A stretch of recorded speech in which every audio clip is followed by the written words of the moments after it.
Alhamdulillah, wa salat, wa salam Allah, wa rasulullah. Welcome to the rest of our program for today. This is Saturday, May 27th. And alhamdulillah, I did post the schedule up on two of the other social platforms besides YouTube and Facebook. The schedule's posted up on Twitch, and also it's posted up on Rumble. And we are streaming simultaneously live on all of those social platforms. And let me go ahead and just get started on my class, which is how to pray, because we have Sheikh Atlee coming up in about 25 minutes. So we only have 25 minutes to cover what I wanted to go over today with you guys in reference to the ghusl. So let me put the PowerPoint. Let's just jump right into it. Let's put the PowerPoint up on the screen. Today, what we're going to speak about are instances. It's only 5 things I want to go over today. Instances in which taking a ghusl is encouraged, but it's not obligatory. And I want y'all to write these things down, take notes, because I will give you a quiz on this information tomorrow. So we are discussing instances in which taking a ghusl is encouraged, but it's not obligatory.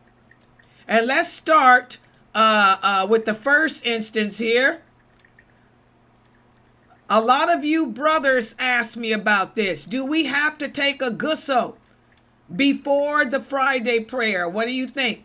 How many of you think is it obligatory to take a ghusl before the Friday prayer? How many of you think that it is? Anybody? Take the mic. How many of you think it's obligatory to take a ghusl before the Friday prayer? You should take a ghusl, yes. Is it obligatory? That means yes or no? I'm going to say yes. Okay, so she says yes it is. Anybody think it's not obligatory to take a ghusl before the Friday prayer? My son-in-law, he says it is. Your son-in-law says it is obligatory? Okay, let's find out. All right. Muslims are encouraged to perform ghusl before the Friday prayer, but is it obligatory? The answer is no. But it's something that is highly encouraged. And I want you guys to think about it this way. That's why I had Jamila re-ask her question. We had to be, she said should. I didn't say should. I want to know, is it obligatory? Obligatory does not mean the same as should. Should means you can do it, or it's better to do it. Obligatory means if you don't do it, you going to hell. I want y'all to keep that in your mind. Whenever we say something is obligatory, we are saying if you don't do it, you going to hell. Basically, put that in your mind. Obligatory. If you don't pray, you going to hell. If a woman doesn't wear hijab, she's going to hell. If you don't say no to drugs, you going to hell. If you have sex out of wedlock, you going to hell. So obligatory means if I don't do it, I'm going to hell. Should means, well, it'll be a nice thing to do, but Allah is not going to put you in hell if you don't. So that's why I tell y'all, wording is everything. We have to be careful of the words we choose. And in this case, it is not, I repeat, it is not obligatory, but it's highly recommended. Listen to what the Prophet sallallahu alaihi wasallam said. He said, ghusl on Friday is wajib. Now, this is another example. This is the hadith. This is the hadith that a lot of Muslims use, because wajib has 2 meanings. Wajib does not just mean obligatory. Wajib also means it's so highly encouraged that you should do it. Then this is the hadith that confuses the people, because he did say ghusl on Friday is wajib on every adult, just as using a toothbrush is wajib on every adult, just as putting on perfume. Now think about it. Are you going to go to hell because you don't use a toothbrush? Are you going to go to hell because you don't put on perfume? A lot of people can't afford to buy perfume. A lot of the male companions were poor. So again, be careful with that Arabic language, because one word can mean 10 different things. So the meaning of wajib here, it does not mean that you must do it or else. Instead, it means it's recommended. But this is the problem, like Sheikh Morsi tells you, and like Dr. Asim, most people don't speak the classical Arabic. It's hard to understand because you can get caught up in a word like that. Wajib does mean obligatory, but it also means highly recommended to the point where it could be. In this case, the Prophet is not saying it's obligatory. He's saying that it's greatly recommended. And where do we get this understanding from? The following hadith from Sahih Bukhari. That's why you have to know the hadith. You have to know the hadith. You have to know the hadith, or you will never understand this religion. We have the hadith from Ibn Umar. He said, one day, my father was standing and delivering a khutbah when Uthman, you know who Uthman was? Uthman came into the mosque, and Umar asked him, what time is it, Uthman? In other words, you late. And Uthman said, oh, Umar, I was busy and I couldn't make it home in time. But when I got home, I heard the call for prayer. I didn't have time to take a ghusl, so I made regular ablution and ran to the mosque. And I'm going to tell y'all, Umar didn't play. When he was the caliph, any man who missed 3 Jumas in a row and didn't have an excuse, he would have them whipped. He made you go to the mosque to pray on Friday. So when Uthman came late, he wanted to know why. Look what time it is. Where you been, dude? And Uthman let him know, I just got back. He said, I made wudu and I came to mosque. And when he said that, Umar said, so you made wudu when you yourself know that the Prophet encouraged us to make a ghusl. And Uthman told him that's all I had time to do. So Umar did not make him leave the mosque. Uthman did not leave and go make a ghusl. He stayed and and continued with the Friday prayer. So this is the authentic dalil, and this is from Bukhari. That in this case, wajib does not mean if you don't do it, you going to hell. In this case, it means it's highly recommended, because Umar did not send Uthman out the mosque. Uthman continued and prayed. Okay? So this is why I tell y'all the Arabic language is kind of complicated. It really is. One of the brothers here asked me yesterday why we have different opinions. Because most people don't speak Arabic. Not the classical Arabic. So they don't understand a hadith like that one. You could easily see the word wajib and think it means you going to hell if you don't do it. But in this case, wajib doesn't mean that. Just like the word sunnah. Sunnah has different meanings. Sunnah also means the things the Prophet said, the things the Prophet did. Sunnah also means example, way, path. It has a whole bunch of different meanings depending on how it's used. So I want y'all to write it down. Ghusl before the Friday prayer is not obligatory, but it is highly, highly recommended. Also, we have another hadith. Why is it recommended? Well, the Prophet said whoever makes the wudu and performs it perfectly. Perfectly means makes it including the nose and the mouth. Makes the wudu doing the sunan actions too. Whoever makes the wudu perfectly and then goes to the Friday prayer and listens attentively will have forgiveness during that period between that Friday and the next. and also 3 more days. So this is why ghusl, okay, is highly recommended. But here, as you can see in this hadith, the Prophet is not saying ghusl, he's saying wudu. Wudu. Okay? But it shows, as Al-Qurtubi said, it shows that ghusl is preferred. And the fact that the Prophet said wudu or ablution is the fact that it's sufficient. But ghusl would be even better. And this is one of the strongest dalils that ghusl is not obligatory. Y'all see that? So it's not obligatory, but it's highly encouraged. However, if you go to the mosque with just a wudu, and people can smell your bad smell from your clothes and your body, that's when ghusl becomes obligatory. Because remember, you're not supposed to detract others from their prayer. You do have some scholars that say it's obligatory, but again, you know, what did the companions say? Well, we also have a hadith that the Prophet said it's a duty to take a ghusl once every 7 days by washing your head and complete body. So as long as you take a ghusl once every 7 days, you're good to go.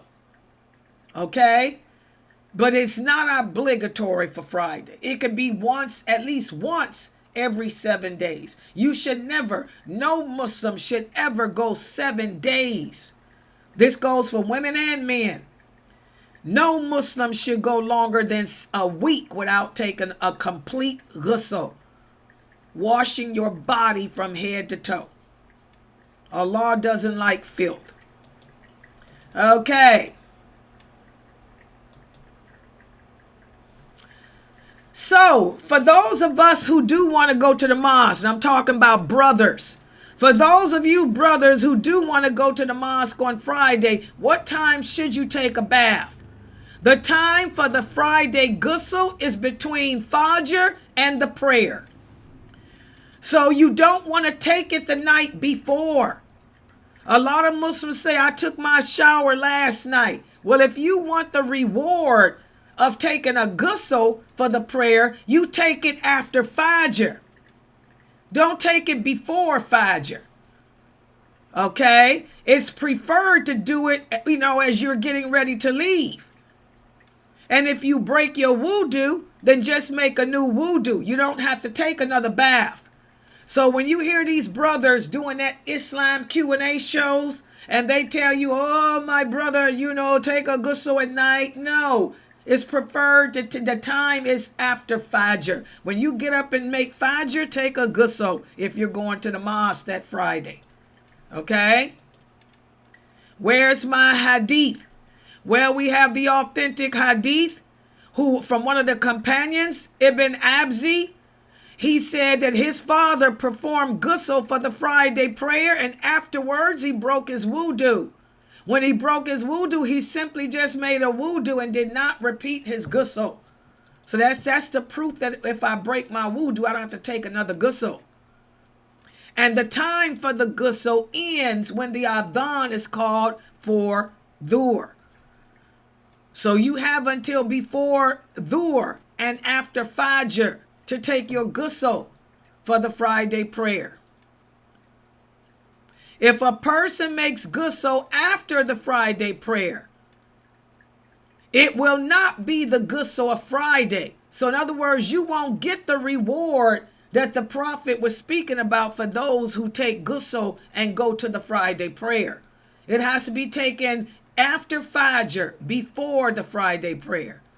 As the Prophet sallallahu alaihi wasallam said, before you come to the Friday prayer, you should perform ghusl. And that also proves it's not obligatory.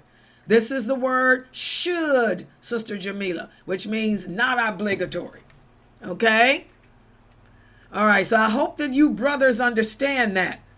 If you want to get the full reward of going to the mosque on Friday, when you get up Friday morning for Fajr, take a ghusl and prepare yourself for the masjid. Okay, that's how you reap that reward. Okay. Also, we have another hadith where the Prophet again said in Sahih Muslim, whenever you want to come to the Friday prayer, you should take a ghusl. So that's the more proof that it's not obligatory, but it's something that brings about a lot of reward. So now, what about this?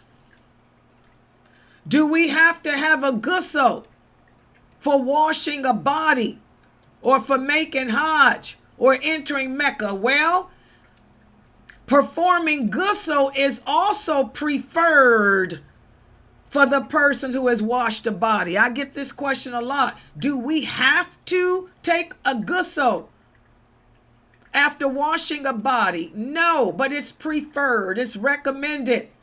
It's based on this hadith where the Prophet said, whoever has washed a body must perform ghusl, and whoever carried him must make wudu. But again, this is not obligatory. It's preferred.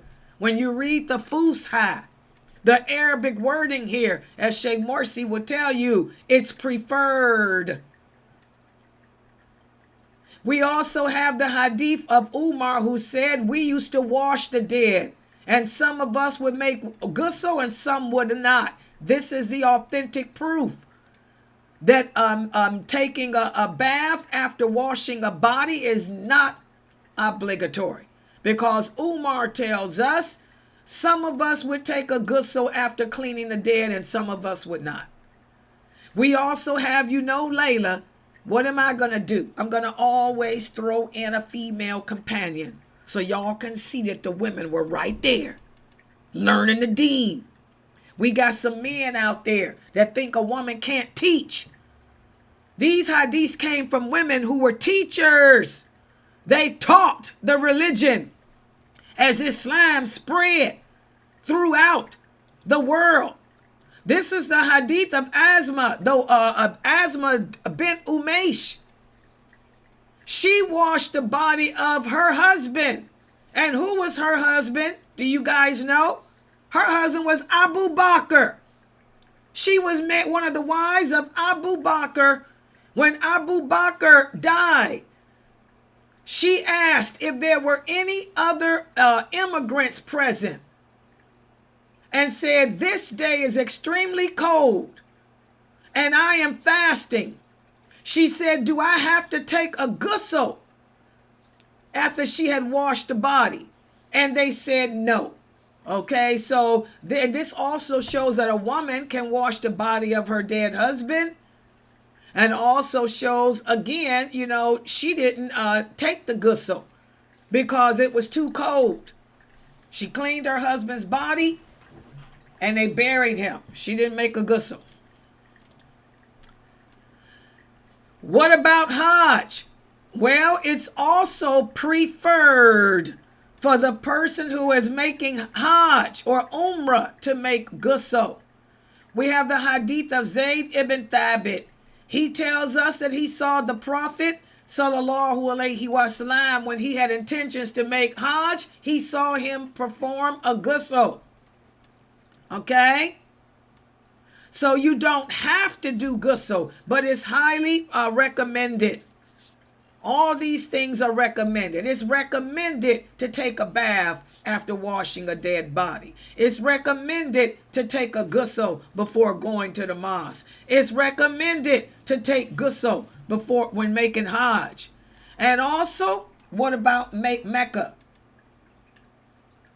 It is preferred for whoever wants to enter Mecca to make ghusl. This is based on the hadith of Ibn Umar. When he was going to Mecca, he would spend the night in Tower and would enter Mecca during the day. And he said that the Prophet used to do this. When he was in Tower, he would take a ghusl. So it's preferred to take a bath upon entering Mecca. But if one does not do so, you have not committed a sin and you ain't going to hell. A lot of the companions would just make a simple wudu upon entering Mecca, and that's it. So these are the things I wanted to go over today about the ghusl. And you guys got your dalil.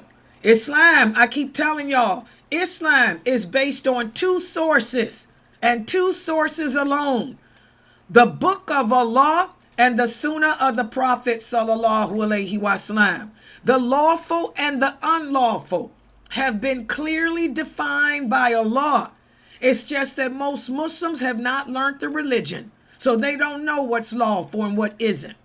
They don't know what's an obligation and what isn't. So this is why we get all this misinformation about the religion, and that's why we have a very, very high apostasy rate, especially amongst women, because women are told everything is haram when it's not.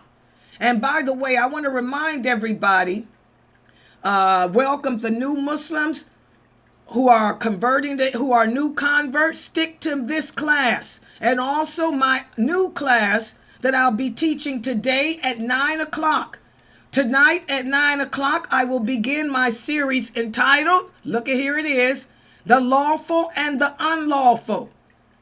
So most Muslims don't know what's lawful. They don't know, is it haram to not take a bath before Friday? Is it haram for Muslim women to teach? Is it haram for a Muslim woman to wear colors? Is makeup haram? Is jewelry haram? Join my class. It's held every Saturday. The day will be the premiere of it. Every Saturday and Sunday at 9 p.m. Eastern Standard Time. And today will be the first class. Today I'm going to teach you the 2 rules of permissibility. So make sure you guys are here for that class tonight at 9. I'm going to teach you everything that you need to know about what's lawful when it comes to eating, sleeping, drinking, wearing clothes, food, medicine, jobs, money. We're going to cover everything from A to Z like we do in the prayer. So at the end of that class, which will be 3 months probably, you will know everything you are supposed to know about what's lawful and what isn't. And can't no Muslim come to you and tell you that you going to hell because you eating a hamburger from McDonald's. Or you going to hell because you a woman and God gave you beauty. Or you're going to hell because you're teaching the religion in your home behind your computer screen. Or you're going to hell because you got on some bling. You're going to hell because, you got a little makeup on.